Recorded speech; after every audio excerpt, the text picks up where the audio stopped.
జిల్లా దాదాపు అంటే 43 డిగ్రీల సెల్సియస్కి వచ్చిన ఎండలు ఈ వన్యప్రాణులను అంటే ఈ సర్పాలను పట్టుకొచ్చినాం. ఎక్కడ వదలాలన్నా కూడా వాటికి వాటర్ లేవు. చాలా ఇబ్బందికరమైన పరిస్థితులు. ఈ విధంగా అడవిలోకి వస్తే కూడా అడవి అంతా కూడా పూర్తిగా ఎండిపోయింది. జాగ్రత్త.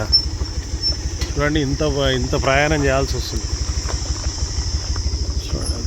చాలా ఇబ్బందికరం. పాములు పట్టేది ఒకటి అయితే మళ్ళీ మేము దిగిపోవాలి.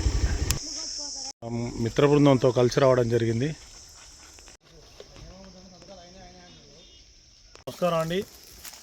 మనం వనపర్తి జిల్లా వ్యాప్తంగా ఈ మధ్యకాలంలో ఎండలు పెరిగి ఈ మధ్యకాలంలోనే మళ్ళీ వర్షాలు పడడం వల్ల భూమి తాపానికి భూమిలో ఉండవలసినటువంటి పాములను కూడా చల్లటి ప్రదేశాలైనటువంటి ఇళ్ళలోకి చొరబడడంతో మనకు ఫోన్ చేస్తే మనం వెంటనే వెళ్ళి రెస్క్యూ చేయడం జరిగింది. అందులో ఇప్పుడు మన దగ్గర అయితే 4 విషసర్పాలైనటువంటి నాగుపాములు ఉన్నాయి. తర్వాత 2 జరిపోతులు ఉన్నాయి. తర్వాత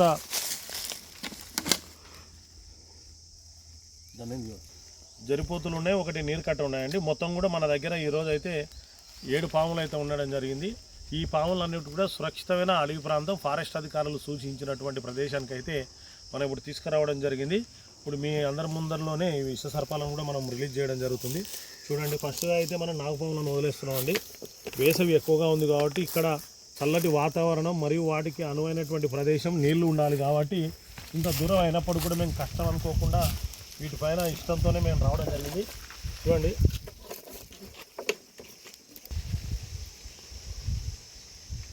ఎందుకంటే ఎండలు ఎక్కువనే కాబట్టి పాములు కూడా డిహైడ్రేషన్ అయ్యే అవకాశం ఉంది కాబట్టి వాటిని అయితే చల్లటి ప్రదేశాలకు అయితే వదిలేస్తున్నాం.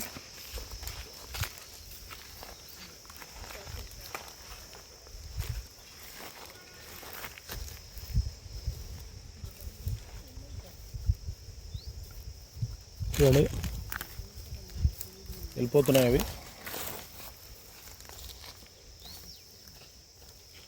అలా గడ్డీలకు వెళ్ళిపోతే చాలు. వాటికి ఇక్కడ రావాలంటే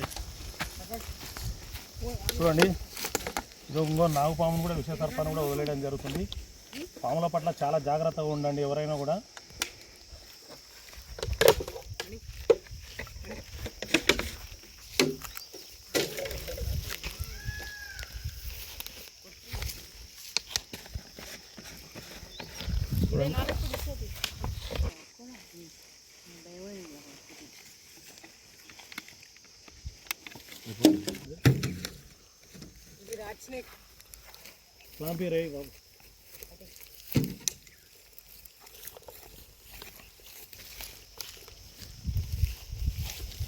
ఇక్కడ వాటర్ చాలా ఉంది, ఎందుకంటే ఏ అడవిలోకి పోయినా కూడా వాటర్ లేదు కాబట్టి మనం దాదాపు అంటే 18 కిలోమీటర్లు అడవి ప్రాంతానికి రావడం జరిగింది. ఇక్కడ